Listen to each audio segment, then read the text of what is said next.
Belə bir sual paylaşmışdıq. Hikmət Ziyanın Kərgədan və Qarışqa əsərinə və bu əsərin ideyası ola biləcək beytin daxil olduğu əsərə aiddir. Açığı sualın faktoloji cəhətdən rahat olduğunu düşünmüşdüm. Sırf əsərlərin müqayisəsi baxımından maraqlı olacağını düşünürdüm. Amma o biri suallardan fərqli olaraq cəmi bir düzgün cavab gəldi bu suala. Sevinç Quliyeva düzgün cavab verdi.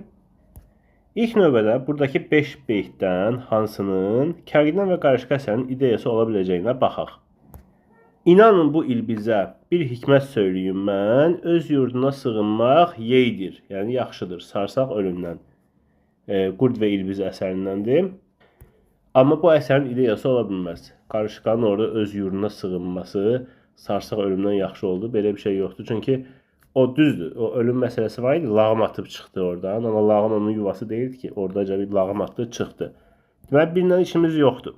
Kişi bir sənəti bilər xalis, çoxuna meyl edən qalar naqis. Qaz və Durna əsərindəndir. Amma bu beytdə əsərin ideyası ola bilməz. Qızılı uçsa da qara torpaqlar yenə qiymətini özündə saxlar.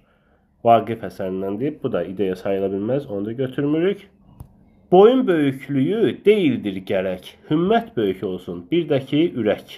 Baxın, bunu götürmək olar. Çünki orada biz oxuyanda gördük ki, Kərgədan nəhəng olsa da əsas məsələ o deyilmiş. Hümmət böyük olsun. Yəni səy, çalışmaq, məqsəd, bir də ki, ürək. Əsas budur. Boyun böyüklüyü ilə ölçülmür hər şey. Deməli, 4-dəki nümunə ola bilər əsərin ideyası. Xazini gəncini əsrardır hər dəm çəkər, riştəyi izharə min gövhəri əsrar söz. Sevimli söz qəzəlindəndir, amma təəssüf ki, bundan da işimiz yoxdur. Gənclərə nəsihət, Kərgədan və Qarışqa. Ortaq fikri tapmalıyıq. Azərbaycan dilində yazılmışdır. Xeyr, gənclərə nəsihət fars dilindədir. Epik növ, xeyr, gənclərə nəsihətə aid deyil. Heyvanın mənfi xüsusiyyəti təmsil etməsinə rast gəlinir. Bəli, hər ikisində var. Kərgədan və Qarışqada Kərgədan tənbəlliyi təmsil edir. Gənclərə nəsihətdə də deyilir ki, qorun pis adamdan, anla ki onlar əqrəb tək kör olar, ilan tək lal kar. Burada əqrəb, ilan pis insanları təmsil edir. Düzgün cavab C. Heyvanlar obraz kimi çıxış edir. Gənclərə nəsihətdə o heyvan adları çəkilsə də onlar obraz kimi çıxış edə bilmir, ortaq deyil. Məsnəvi formasında qafiyələnmişdir. Gənclərə nəsihətə aiddir, amma Kərgədan və Qarışqaya aid deyil. Düzdür, orada deyir uzunu ilə eni bir, başı ilə bədəni bir.